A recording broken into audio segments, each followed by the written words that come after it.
customers are obviously changing quite rapidly. They were changing before COVID, and COVID has had an impact on that, as you know, as well.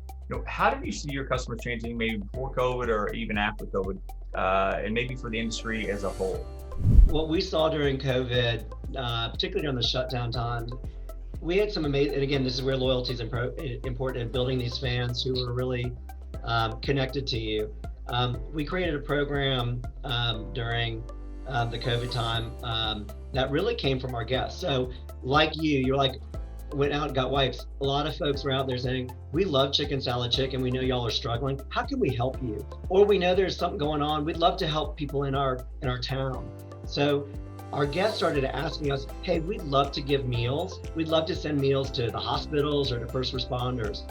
Well, in kind of behind that, we ended up creating something called Donate a Meal. So, and again, we pushed it through the app because the app took you to online ordering, and ultimately it was guests could go on who were asking us, and they could donate a meal, go into the app and order a meal for anyone, and it was pretty simple. Go in, donate a meal, order a $7.99 meal. Basically, over the time, that restaurant will collect all those orders they've had, and then at the end of the week, we put all those orders together. So if it was 500 meals that week, we would then take 500 meals to a restaurant on behalf of all those guests.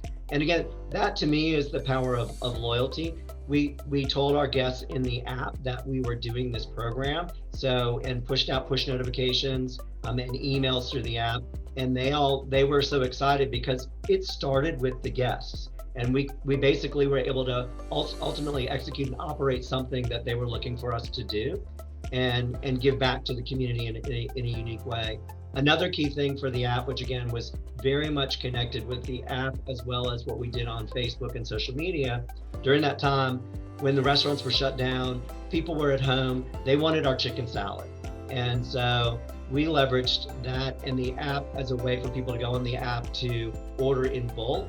And so we would push out in the app and on Facebook, hey, we're coming to, whatever area of Anderson it might be. We're coming to the, White Elms neighborhood on Tuesday, and we're going to deliver to you. And the guests would go in and fill out their orders for us, and we would show up and deliver it to neighborhood by neighborhood by neighborhood. And that was a huge benefit to us. During the time the restaurants were doing lower sales, everything was shut down, we went actually out into the market, and we actually went out farther than even our trading areas of our restaurants. And that's how we actually even developed and seeded some new markets that we've now opened in this year. I would say in our category, clients getting comfortable and consumers getting comfortable with telehealth has been a big change. We've taken our entire platform to on 10 days notice here, a year ago, and thank God we were heading in the right direction. But 75% of Americans are comfortable in some kind of tele environment as it relates to their healthcare or their wellness. And so we just need to continue to keep investing to make that experience great and have that feel really personal. I think to your point on the Zoom boom, 70% of people are looking to spend more money on their health and wellness next year than this year. They're willing to explore aesthetics and other ways to kind of naturally look good. There's kind of a less of a move towards invasive, the move towards invasive surgeries and the like are way down. But natural approaches to looking better, are on the rise.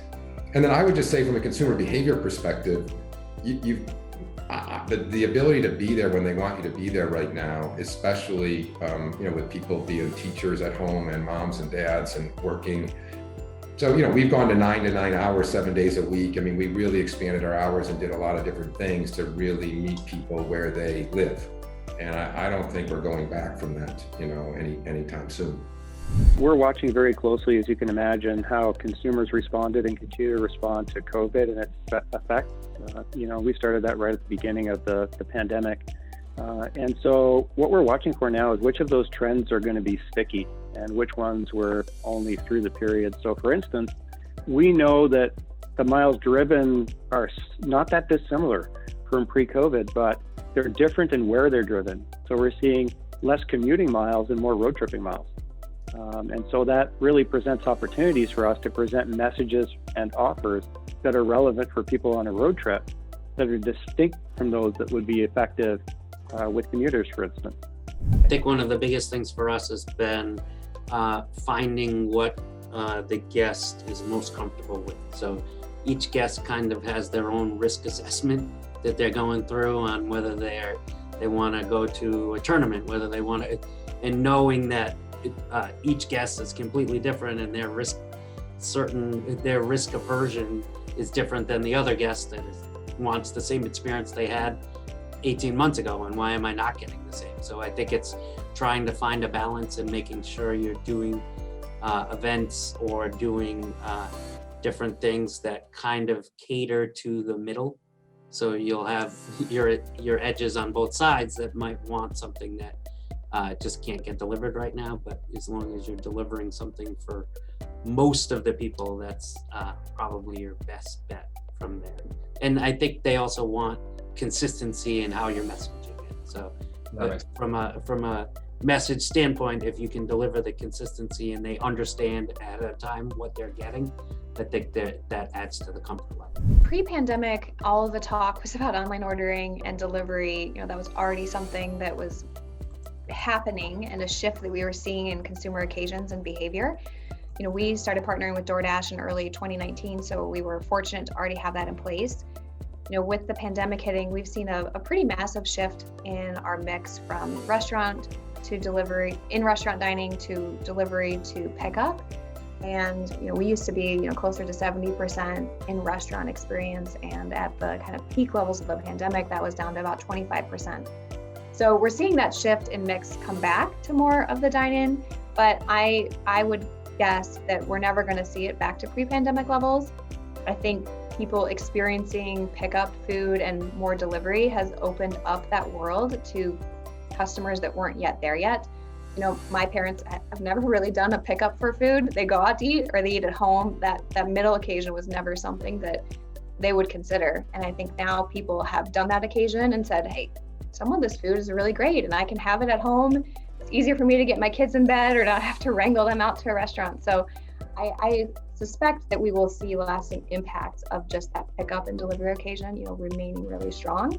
And I think for restaurants who the experience of the restaurant is a big part of it, and making sure your food travels well, that's something that we have to continue to keep in the forefront of all the decisions. So it's an interesting area, I think, within grocery.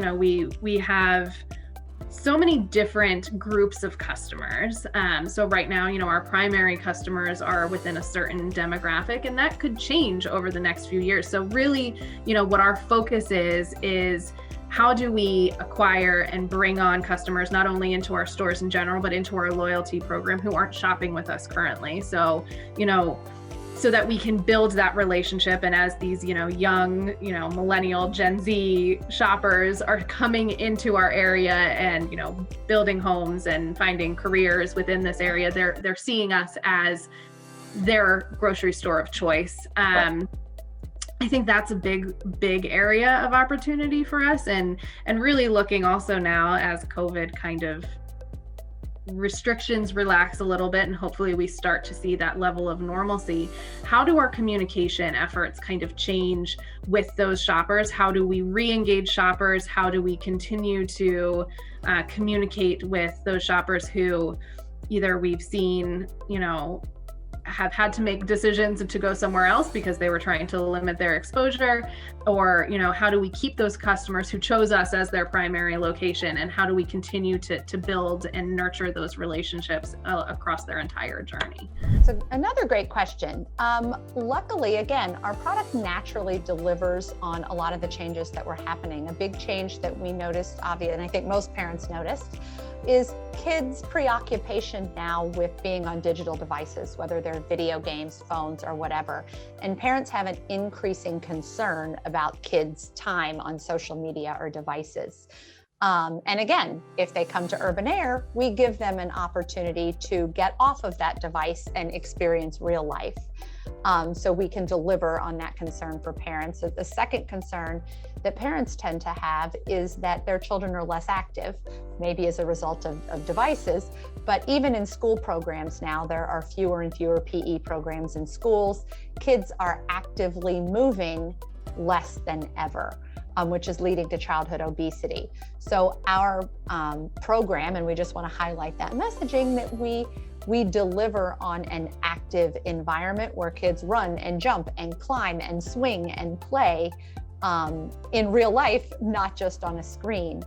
And I think as well, especially timely now with COVID, is kids have been isolated in many cases. Even if they're in school, they're somewhat isolated because of social distancing in many cases.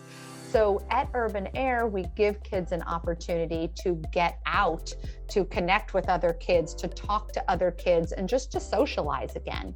I think you're seeing more and more parents and kids start to get that COVID fatigue and want to go out and do things in a safe way, but want to go out and do things that were like they were doing before.